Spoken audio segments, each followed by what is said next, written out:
Have you ever noticed that victims of covert narcissists have a few characteristics in common?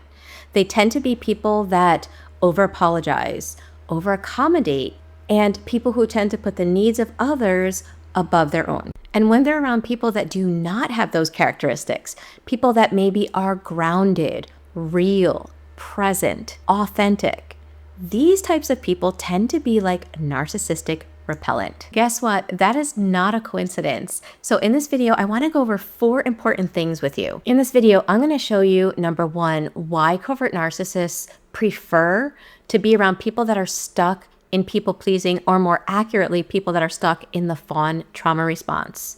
Number 2, we're going to look at what authenticity looks like compared to fawning, so you can really see the difference. Number 3, why your authentic energy actually repels a narcissist. We're going to understand that clearly. And last but not least, how to go from fawning to full-on authenticity without overwhelming your nervous system. So if you're tired of being manipulated, ignored, or drained when you're around difficult, controlling, or narcissistic people, we're going to talk about why your real self is actually your protection and how to step into it.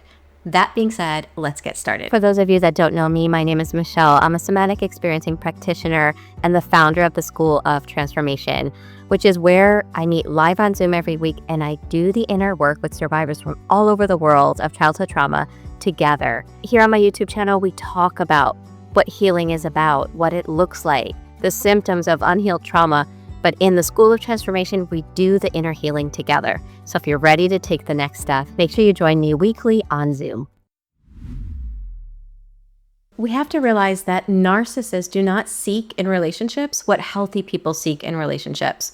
Healthy people want intimacy and connection. Narcissists don't want that. They want control and admiration. So authentic people do not tend to admire and be controlled by narcissists. Instead, it's almost like they're holding up a mirror. Because their normal tricks don't work, they tend to come face to face with who they really are and their lack of ability to control this person. Because authentic people first know who they are and second are able to stay grounded in who they know themselves to be despite how other people are around them, they don't tend to personalize the narcissist behaviors. So for example, we know covert narcissists only recognize one perspective, and it's their own. So when they're in a conversation with somebody that's authentic and the narcissist has a different perspective than the authentic person, well, the authentic person is not afraid to say, I hear you, but I see it differently. Or if the narcissist is giving their perspective on something, on how to do something, they're also not afraid to say, that doesn't feel right for me. And here's the interesting thing. Notice how grounded they are. They do not attack the other perspective, nor do they overtly defend their own. They just hold their ground as far as what feels right and how they see things.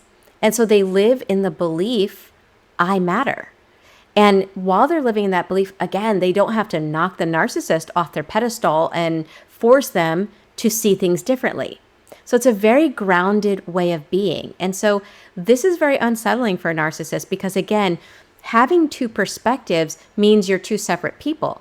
And we all know that narcissists love to view people as extensions of themselves, pawns, tools to use to their convenience. So this is something they don't like. And what you'll find is they might try to knock a person off center by attacking how centered you are in a very covert way. So they might say something like, wow, you're really problematic. You like to cause problems, when all you're actually doing is acknowledging their perspective and sharing your own. Or they might accuse the authentic person of thinking they're better than everybody else, when in reality, they're projecting and trying to unbalance the authentic person. So what's really happening is when the narcissist is accusing your healthy behaviors as being problematic or negative, what they're actually saying is, I can't manipulate you and I hate this.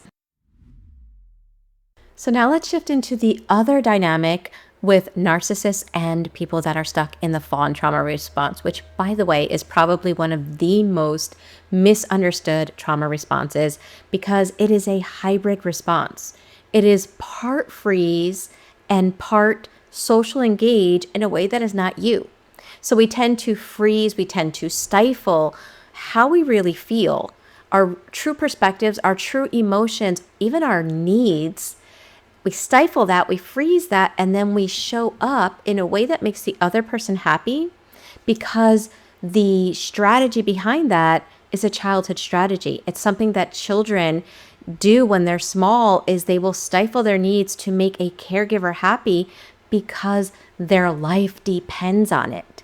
So it's a survival strategy that we wind up getting stuck in even when we're adults, and narcissists navigate to people that are stuck in this trauma response. So let's talk about what that looks like. Let's first look at the mindset of somebody that's fawning. So same scenario, there's the narcissist perspective, and somebody that's a fawner has a different perspective.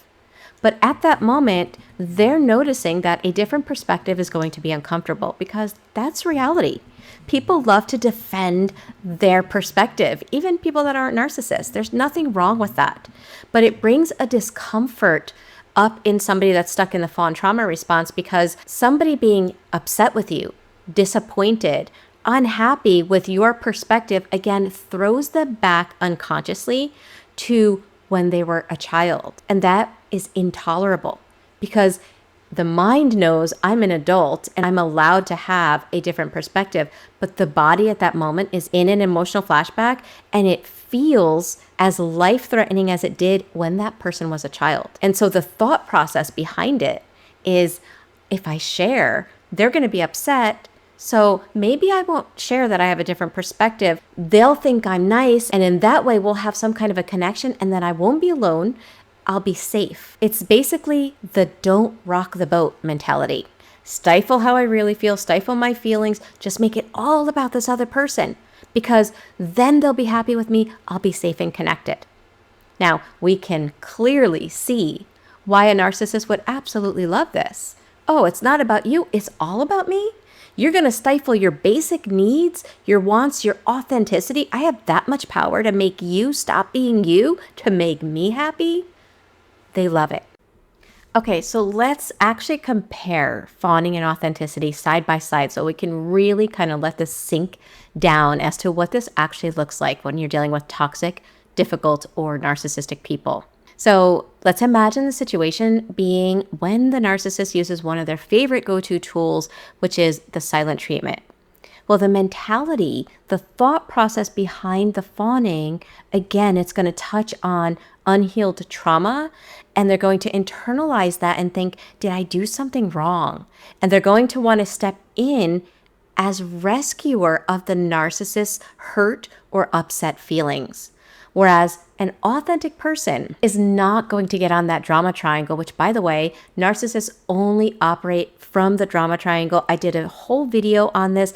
I'm going to leave the link here. If you don't know what the drama triangle is and how it shows up in relationships, you really have to watch that video. So again, the authentic person is not going to step on that drama triangle. They're not going to rescue the narcissist. They're not going to view themselves as a victim, and they're not going to persecute either. They're simply going to say, okay, well, I'm available to talk whenever you're ready, but I'm not going to chase silence. Moving on to the next situation. Narcissists love to love bomb you when they're trying to establish false intimacy to make you feel connected to them quickly. They will love bomb you. A person that has unhealed trauma and tends to fawn is going to think, wow, they must like me. We're connected and I'm safe. Whereas an authentic person is going to be like, whoa, that's a lot and that's really fast. I need to slow things down. And they're going to be comfortable putting down boundaries as to what feels right for them, because their goal is to get to know the real person. They're not needing the narcissist to heal any of their wounds. Another scenario, when a narcissist is fishing for validation because they constantly need that feedback about how great they are. And so oftentimes when they need that validation, they might discredit the other person. Well, somebody that will fawn will quickly attack self and be like, okay, yeah, it must be me. I should have done better. An authentic person might hear that criticism and say something like, I hear you, but that doesn't align with how I see myself. So they're not going to let anyone else dictate their own identity. So remember, what's often happening is narcissists make themselves more than everyone else. Fawning forces you to step into a I'm less than everyone else role. And that's why they feel like such a perfect match and why they're often so drawn to each other. I've said before, it's almost like a narcissistic relationship is made up of two people with one personality, whereas somebody authentic will say, we're both equal. You're not better than me, I'm not better than you, and I'm not going to abandon myself when you disagree with me. And as you know, that is a deal breaker for a narcissist. And so when a narcissist gets rude and acts condescending, an authentic person doesn't collapse, which again, it's not about authentic people are stronger and fawners are weaker. It's authentic people are not operating from unhealed wounds from the past, and fawners can be. And so an authentic person isn't afraid to say, that tone doesn't work for me. The conversation's over until it can be had with respect. And so they set boundaries. And again, we know that narcissists hate boundaries. So the narcissist will rebel and try to make the person feel bad for their boundaries and make them responsible for feeling bad about their boundaries. An authentic person will be able to say, I'm not going to take responsibility for how you feel about my boundaries. This is my boundary. It's your choice how you want to feel about them. I know that when I was in the thick of my own healing, the thought of being able to handle it like an authentic person felt like such a stretch. It felt unsafe in my body to do so. And so if you're feeling that way and yet recognizing that, yes, like the best thing to do is to shift into authenticity and out of fawning, but it just feels too hard, then let's shift into how to do that. Here are 4 tips that help me, but please remember that doing this work alone can be very, very difficult. So if you learn this and it's head knowledge and you can't help it to sink into the body, make sure you check out the School of Transformation, because that's how we learn how to embody everything I teach on this channel. I consider it nervous system rehab. Okay, let's get into those tips. Number 1 is to begin bringing into your awareness the freeze behind the fawn. Start being aware and conscious when you instantly accommodate, and begin asking yourself, what am I afraid will happen if I say no? Number 2, practice micro authenticity. Being fully authentic and putting a boundary down with somebody difficult might be too hard of a stretch at the beginning. So start small with safe people. Telling someone, actually, I prefer this instead, is tiny truth building that builds nervous system capacity. Number 3 is to reparent the belief. We cannot shift our behaviors if we're living in the beliefs that keep us stuck. So fawning comes from a belief like, if I don't please them, I'll be abandoned, and if I'm abandoned, I could die. So start updating it. It might sound something like, if I don't please them, they might reject and abandon me, and if they do, that might be unpleasant, but I'll survive. Even if they leave, I can stay connected to me, and I'm safe because I'm connected to me. And then the last tip is to get support. Doing this work is challenging. Finding a community, you can check out the School of Transformation to see if that's a resource, but if not mine, then another, so that you don't have to do this work alone.